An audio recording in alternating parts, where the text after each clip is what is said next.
ಎಲ್ಲ ದ್ವಿತೀಯ PUC ವಿದ್ಯಾರ್ಥಿಗಳಿಗೂ ನಮಸ್ಕಾರ. ಎಲ್ಲ ವಿದ್ಯಾರ್ಥಿಗಳು ಎಕ್ಸಾಮ್ಗಾಗಿ ತುಂಬಾನೇ ಚೆನ್ನಾಗಿ ಪ್ರಿಪೇರ್ ಆಗ್ತಾ ಇದ್ದೀರಾ. ಎಕ್ಸಾಮ್ ಯಾವಾಗ ಬರುತ್ತೆ ಅಂತ ತುಂಬಾ ಜನ ಕಾಯ್ತಾ ಇದ್ದೀರಾ.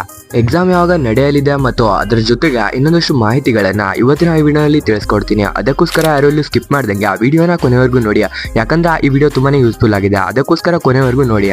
ಮತ್ತು ಇನ್ನು ನಮ್ಮ ಚಾನಲ್ಗೆ ಯಾರೆಲ್ಲ ಸಬ್ಸ್ಕ್ರೈಬ್ ಮಾಡಿದ ವಿಡಿಯೋನ ನೋಡ್ತಾ ಇದ್ದೀರಾ ತಪ್ಪದೇ ಸಬ್ಸ್ಕ್ರೈಬ್ ಮಾಡ್ಕೊಳ್ಳಿ, ಯಾಕಂದ್ರೆ ನಿಮಗೆ ತುಂಬಾನೇ ರಿಲೇಟಬಲ್ ಆಗಿರ್ತಕ್ಕಂಥ ವಿಡಿಯೋಗಳು ನಮ್ಮ ಚಾನಲ್ ನಲ್ಲಿ ಬರ್ತಾ ಇರುತ್ತೆ. ಅದಕ್ಕೋಸ್ಕರ ತಪ್ಪದೆ ನಮ್ಮ ಚಾನಲ್ಗೆ ಸಬ್ಸ್ಕ್ರೈಬ್ ಮಾಡ್ಕೊಳ್ಳಿ. ಇನ್ಯಾಕೆ ತಡ ಮಾಡಿದ್ದು ಬೇಗನೆ ಈ ವಿಡಿಯೋಗೊಂದು ಲೈಕ್ ಹಾಕಿ ಫ್ರೆಂಡ್ಸ್. ವಿಡಿಯೋನ ಕಂಟಿನ್ಯೂ ಮಾಡೋಣ.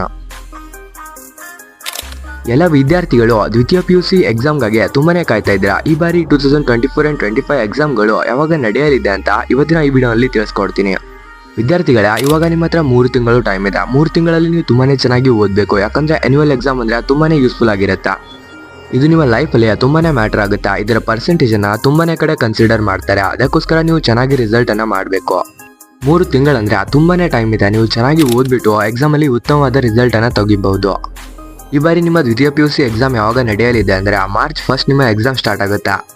ಮಾರ್ಚ್ 20 ಹೊತ್ತಿಗೆ ನಿಮ್ಮ ಎಲ್ಲ ಎಕ್ಸಾಮ್ ಮುಗಿದಿರುತ್ತೆ. ಅದಕ್ಕೋಸ್ಕರ ನಿಮ್ಮ ಹತ್ತಿರ ಇನ್ನು 3 ತಿಂಗಳು ಟೈಮ್ ಇದೆ. ಚೆನ್ನಾಗಿ ಓದಿ. ದಿನ ಹೋಗಿದ್ದೆ ಗೊತ್ತಾಗಲ್ಲ. ಅದಕ್ಕೋಸ್ಕರ ಒಂದು ಚೂರು ಟೈಮನ್ನ ವೇಸ್ಟ್ ಮಾಡಿದೆ. ಚೆನ್ನಾಗಿ ಓದಿ ಎಕ್ಸಾಮ್ ಅಲ್ಲಿ ಉತ್ತಮವಾದ ರಿಸಲ್ಟ್ ಅನ್ನ ತೆಗಿರಿ ಅಂತ ಹೇಳ್ತಾ ಎಲ್ಲ ವಿದ್ಯಾರ್ಥಿಗಳಿಗೂ ನನ್ನ ಕಡೆಯಿಂದ ಆಲ್ ದಿ ಬೆಸ್ಟ್. ವಿಡಿಯೋ ಇಷ್ಟ ಆಗಿದ್ರೆ ವಿಡಿಯೋಗೆ ತಪ್ಪದೆ ಒಂದು ಲೈಕ್ ಹಾಕಿ ಮತ್ತು ಇನ್ನೂ ಇದೇ ತರ ಹಲವಾರು ತರದ ಅಪ್ಡೇಟ್ಸ್ಗಳಿಗೆ ಸಬ್ಸ್ಕ್ರೈಬ್ ಮಾಡ್ಕೊಳ್ಳಿ. ಇಲ್ಲಿವರೆಗೂ ವಿಡಿಯೋ ನೋಡಿದ್ದಕ್ಕೆ ಥ್ಯಾಂಕ್ ಯು ಸೋ ಮಚ್.